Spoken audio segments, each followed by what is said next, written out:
it is. This is the Athlon 1 to 4.5 Helos in MOA. Great little optic. I'm going to go through just some of the basics. I have it on a 10.5 inch Palmetto State Armory, and maybe I'll go through the basics of this build sometime, but there's a million of these things out there, so you probably don't care. But it's a decent little rifle. I'll get around to a review. Right now I have, believe it or not, I actually tried one of these. So this is a Monstrum Tactical mount, and I probably abhor most things I've seen from Monstrum Tactical, but this mount has something very interesting. You'll notice this little difference here.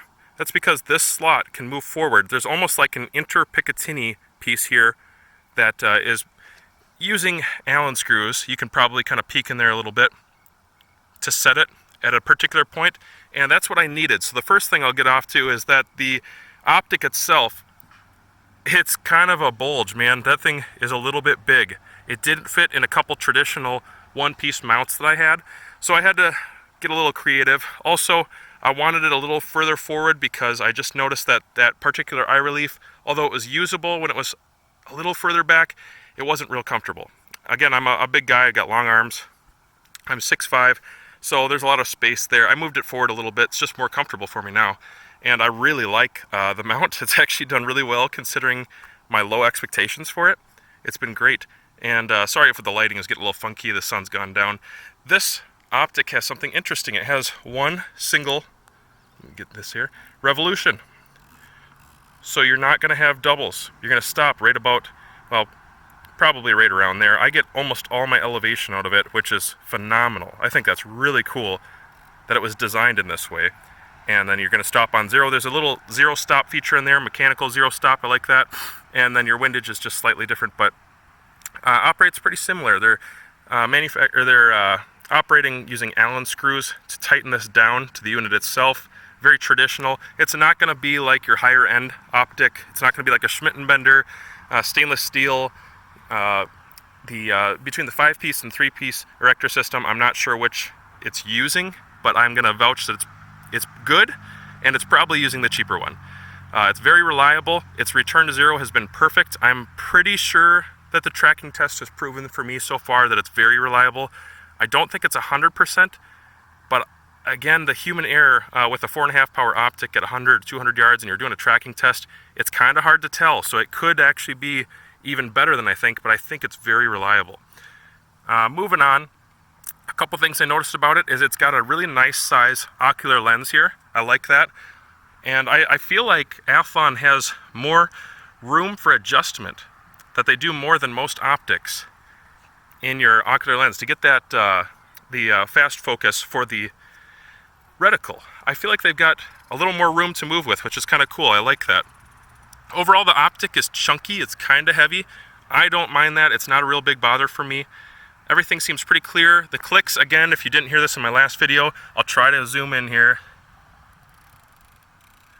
Not loud, but definable. I can go 1, 2, 3, 4, 5 clicks, and it's, oh, that was more than 5, whoops.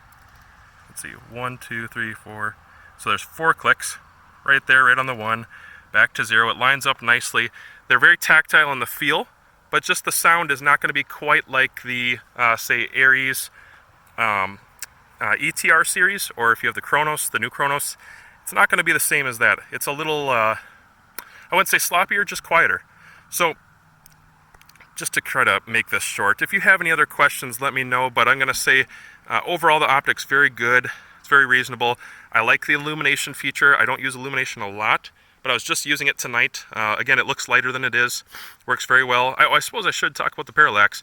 Parallax definitely functions well. It's good. In fact, it's incredibly accurate. Out to a few hundred yards, the numbers happen to line up on this one, which I don't find on many of my Athlons. I find that the numbers do not line up, and a lot of guys don't care because they're just going to eyeball it anyways. They're going to do their little parallax wobble. That's what I do if I'm shooting groups, and if I'm just trying to hit steel and I'm trying to do it quickly, I usually just end up eyeballing it, going by clarity, which isn't a perfect method, but it's shown me that the numbers are basically spot on for my model, my individual piece that I have here. It could be different for you. Overall, I'd probably give this optic a solid 8 out of 10. I really like it. I think there's a couple things that could be different.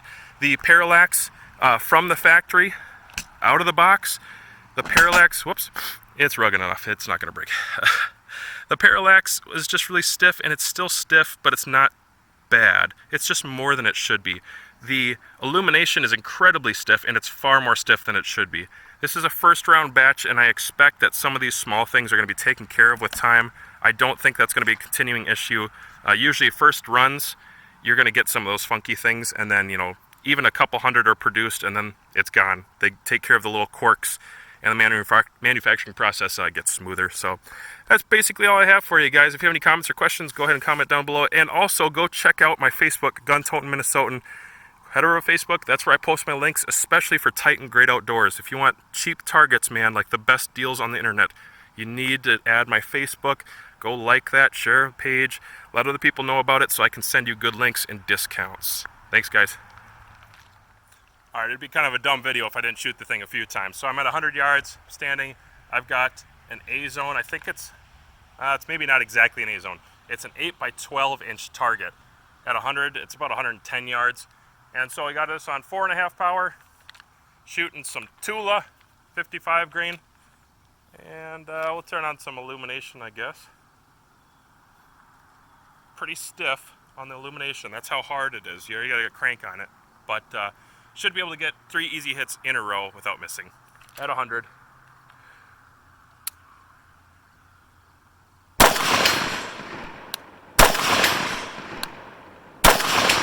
There's 3 hits in a row. I should probably risk it for a couple more. Let's see if I miss.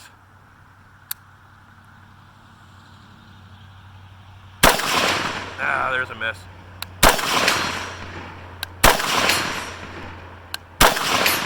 So that's, I'm going to go ahead and say that's really impressive. For my personal shooting, 12-inch target, I have really struggled. I'm sorry, that probably got fuzzy. I've really struggled to make consistent hits like that. With a carbine, there's a little more recoil. And with iron sights, it's just really hard to see. I'm not wearing my glasses, and I do wear glasses a lot of times. Incredibly hard to see. For that target, for me to be smoking that most of the time, looks like I missed once out of there. That was bad form on my part, probably bad trigger discipline, but to be hitting it most of the time, I feel like the optic is the reason. I feel like it's helping me see. That helps a lot. And then also, the reticle itself is just a guide for my eye. There's, like I said, there's a circle with some lateral cuts in it, some halfway through cuts, and then you get that center dot. And if you chase the center dot on a small target, when maybe you're at a bench, not too big of a deal. You just kind of line her up and then you focus real hard on the reticle. But if you're shooting a 12-inch target like that, actually that reticle with that donut, that circle, it's perfect. As long as I know I'm in that circle, even if I'm doing a little figure 8, I'm getting hits. So I'll try one more time here.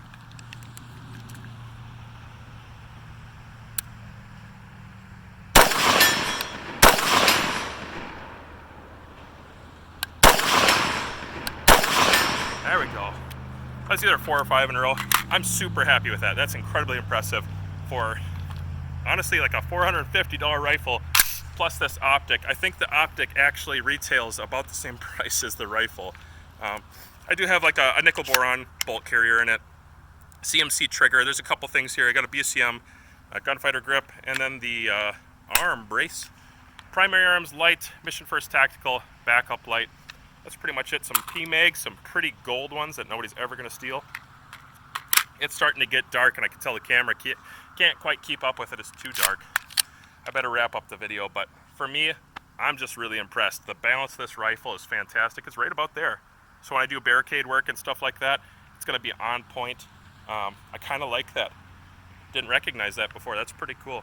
So I'm going to go ahead and say that the Helos 1 to 4.5, at least out to a couple hundred yards. Tracking is good, light collection is good, reticle is very good, weight is pretty decent.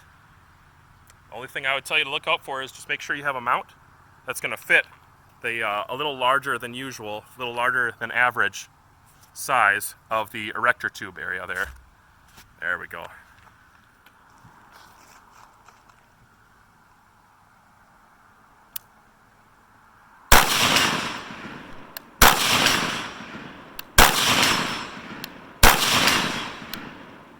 This gun is so overgassed.